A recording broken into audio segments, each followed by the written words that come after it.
Lemos, psicóloga e terapeuta de casais. É com muito prazer que eu te recebo aqui, nesse nosso espaço para descomplicarmos temas da psicologia como amor, relacionamento, autoestima e autoconhecimento. Para você que ainda não me conhece, passa lá no meu Instagram, @caroline.lemosf. Vai ser um prazer te receber por lá. Para você que já me acompanha e ainda não deixou a avaliação aqui no canal, vai lá, deixa a avaliação, dá sua estrela e diz o que é que você acha desse espaço através da sua avaliação. Para mim é muito importante ter você aqui e ter também a sua avaliação. Para você que gosta de escutar temas de relacionamento, de autoestima e autoconhecimento, esse é o lugar certo. Toda sexta-feira, às 6 horas da manhã, eu tô aqui para que a gente possa conversar um pouco mais de perto sobre temas que podem transformar a sua vida e o seu relacionamento. Falar sobre relacionamento, para mim, é algo fantástico. Falar sobre como o relacionamento acaba influenciando a nossa vida, para mim, é algo assim, fora do comum, fora do contexto. Então, é muito bom poder falar sobre algo que eu sou apaixonada, que é relacionamento. Hoje eu quero trazer um tema que eu acho assim fantástico, que é sobre as nossas repetições familiares e o quanto essas repetições acabam afetando a nossa vida, o nosso relacionamento, inclusive o nosso desenvolvimento enquanto pessoa. E aí entra um pouquinho de autoconhecimento, né?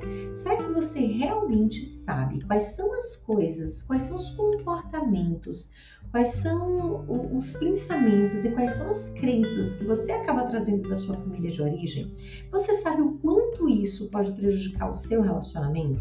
Muitas pessoas simplesmente repetem a família, repetem comportamentos da família, repetem crenças da família sem nem sequer perceber que estão repetindo isso.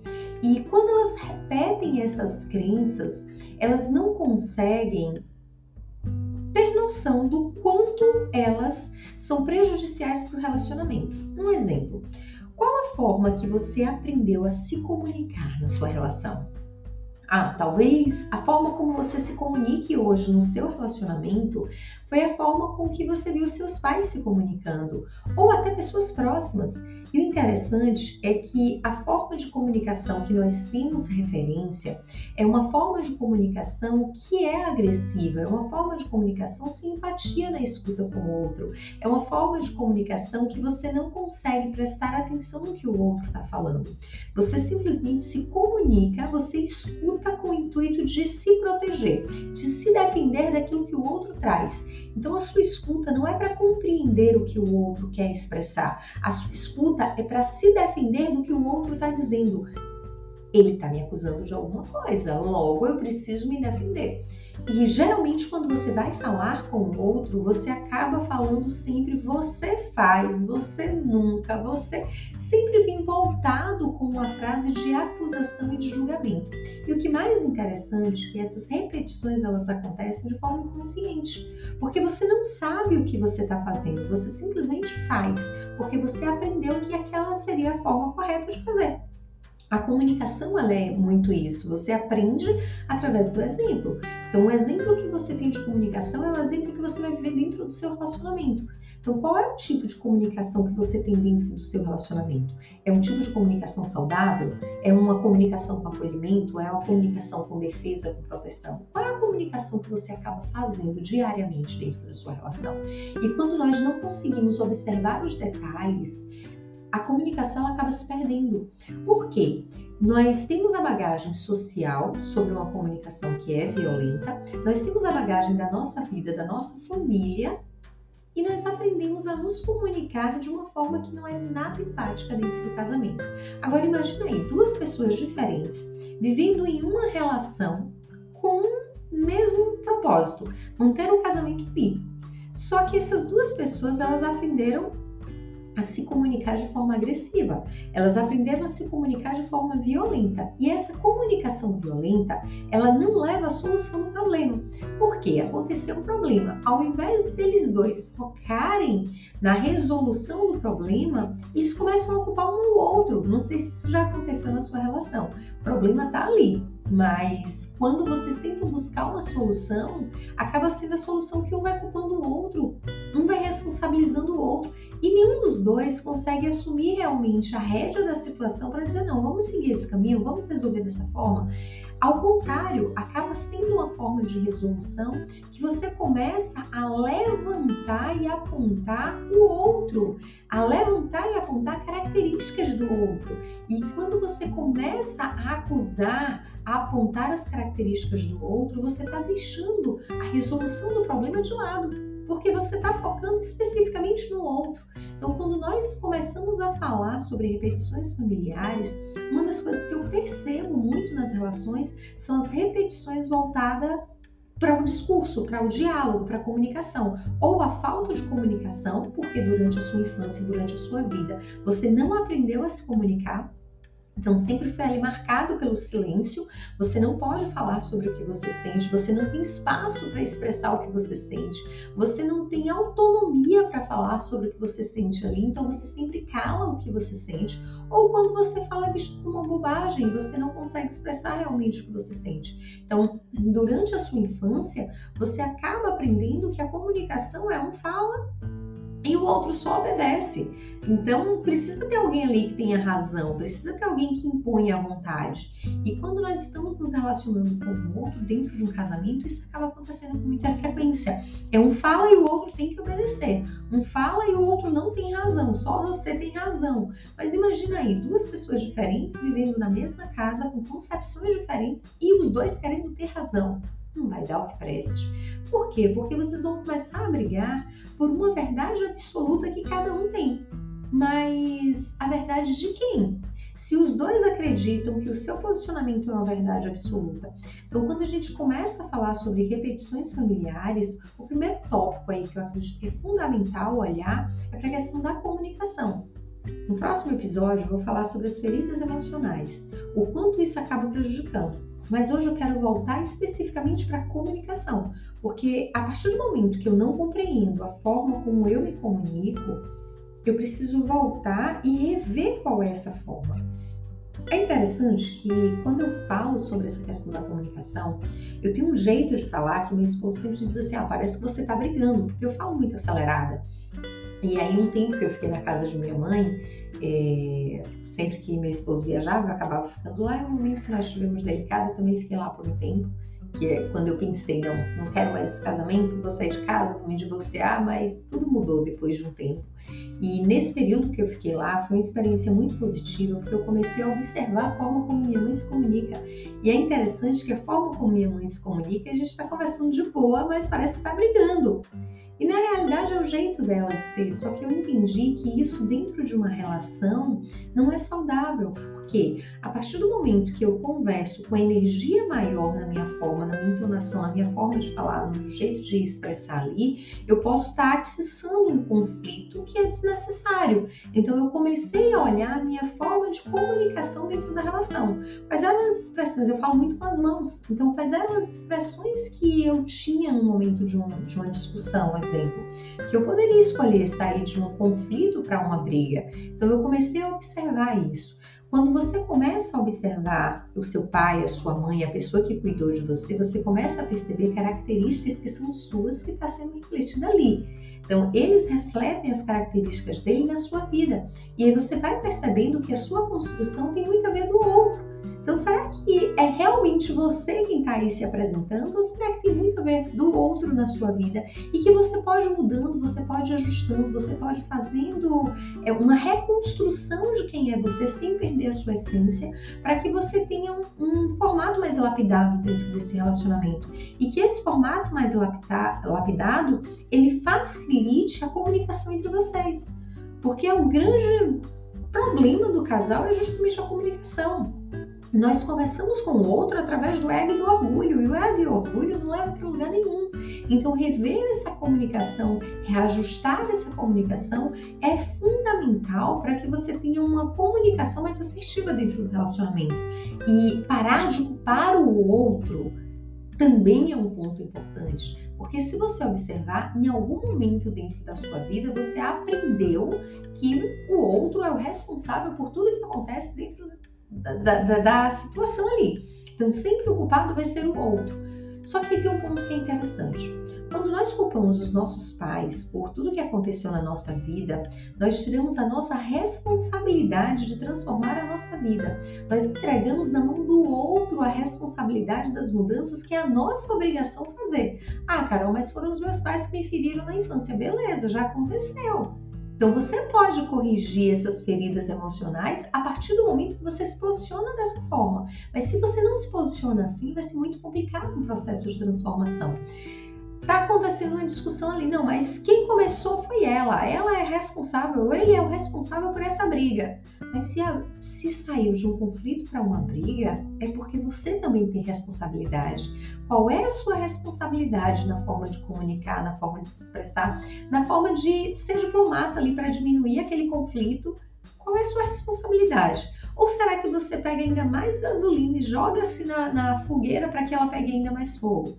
Você é da pessoa que apaga o fogo para que aquele conflito ele não evolua para uma briga? Ou você é a pessoa que joga mais gasolina? Então você precisa começar a se questionar sobre isso. Porque é muito fácil responsabilizar o outro pela comunicação, responsabilizar o outro pelas brigas da relação.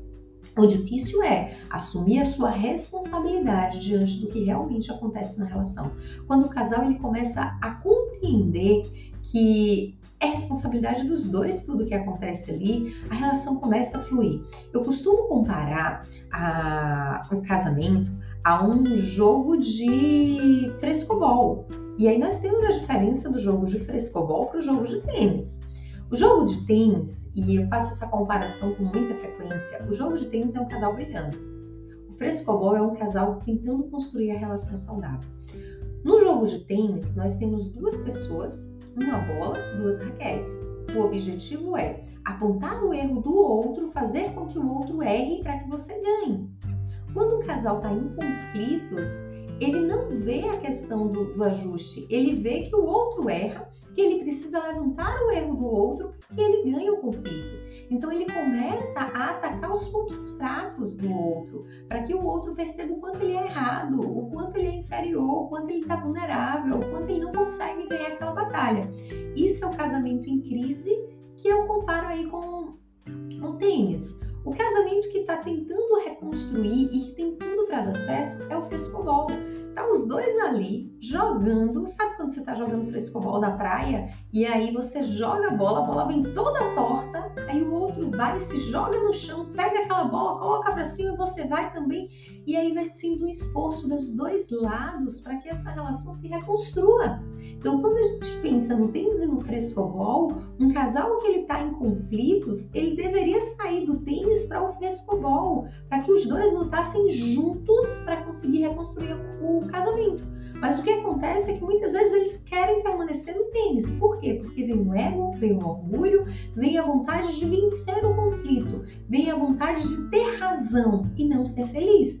Quando o casal ele escolhe ter razão, ele está deixando a felicidade de lado, ele está abandonando um comprometimento que ele fez com ele lá atrás, o de amar, o de cuidar, o de zelar pelo outro. Então, quando você escolhe jogar frescobol na sua relação, vocês entendem que juntos vocês vão construir um império aí com bases muito fortalecidas. E vocês vão parar de acusar um ao outro, porque vocês vão chamar a responsabilidade para vocês. Sabe aquele joguinho? Ela fica até mais tarde no celular, ela isso, ela aquilo. Eu sei que minha esposa ou meu esposo tem dificuldade com a questão do celular. Mas aí eu espero ele errar ou ela errar para dizer, tá vendo que você iria errar? Eu não posso tentar inibir aquele erro. Um exemplo, eu tô vendo que minha esposa ou meu esposo tá passando do horário de trabalho, a gente teve um combinado. Eu chego para ele e digo assim, amor, cá, fica aqui um pouquinho comigo. Vamos parar aqui? Vamos construir aqui algo mais gostoso? É diferente de eu esperar ele errar para que eu consiga apontar o erro dele. E era uma das coisas que eu escutava muito do meu esposo. Ele dizia assim, logo quando a gente começou a relação, ele dizia assim, a sensação que eu tenho é que você é uma juíza que espera o momento de me pegar no erro para que você possa me julgar. E a relação, quando tem esse peso, ela é negativa e eu não conseguia perceber isso. Por eu desejar que as coisas fossem corretas, eu não percebia que eu esperava ele errar para apontar o erro dele.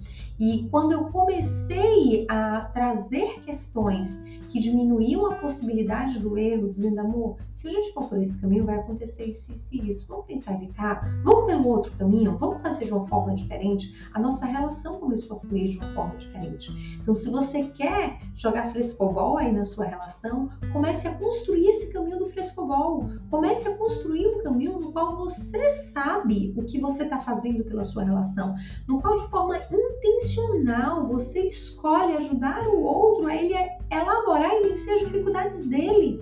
E não você espera ele errar para você jogar na cara dele que ele errou. Isso é comunicação. Isso é uma comunicação que te ajuda a crescer na relação, que ajuda o outro a crescer também na relação. Então comece a pensar intencionalmente como é que você pode mudar o relacionamento que você está vivendo hoje, sem esperar do outro. Para de jogar a responsabilidade no outro. Assume a responsabilidade para você. Assume a responsabilidade de mudar o seu casamento. Casamento é decisão. Fazer o casamento dar certo é decisão com ação. Você decide, você age. Você decide, você age. E nós só agimos de forma intencional quando nós sabemos o que desejamos. O que você deseja para o seu casamento? Eu lembro que eu queria ter um casamento feliz, mas eu não sabia como fazer isso. E eu fui descobrindo como construir um casamento feliz. Eu fui descobrindo como construir um casamento que fosse duradouro, que tivesse uma base sólida, que tivesse uma base que realmente ancorasse ali toda a sustentação necessária para um casamento. Você tem feito isso? Quais são os casamentos que você tem como exemplo de relacionamento? É um relacionamento saudável? É um relacionamento duradouro? É um relacionamento de amor, de carinho, de afeto, de cuidado? Ou é um relacionamento que faz? Qual é o relacionamento que você tem como modelo para que você possa construir a sua relação? A nossa mente funciona modelando outros comportamentos que nós achamos ideal. Que vocês possam construir um relacionamento saudável, com muito amor, com muito carinho, com muito cuidado, sem ofender o outro, sem tentar diminuir o outro, sem tentar ignorar a presença do outro. Uma linda sexta-feira com o Papai do Céu, que vocês possam namorar muito durante esse final de semana, que vocês possam valorizar a presença um do outro. Sabe por quê? Celular, televisão e qualquer outra coisa fica de lado quando a gente aprende que o amor é mais importante do que qualquer outra conexão. Então se conecte física e emocionalmente com a pessoa que você ama. Aproveite os momentos, curta os momentos e construa bastante memórias positivas. Porque no momento de crise são as memórias positivas que faz com que você queira restaurar esse relacionamento. Uma linda sexta-feira para você. Até semana que vem, na próxima semana, nós vamos falar da continuidade falando sobre as repetições familiares e o quanto elas podem afetar a sua vida e o seu relacionamento. Afinal, relacionamento é autoconhecimento. Relacionamento fala mais de você cuidando de você do que da própria relação. Porque quando você cuida de você, você também cuida da relação. Porque você está cicatrizando feridas que acabam sangrando em cima da relação. Até a próxima sexta, às 6 horas da manhã. Cada sexta-feira tem um episódio novo para vocês. Fiquem com o Papai do Céu, lindo final de semana e aproveita para compartilhar com aquela pessoa que você considera muito especial. Até a próxima sexta.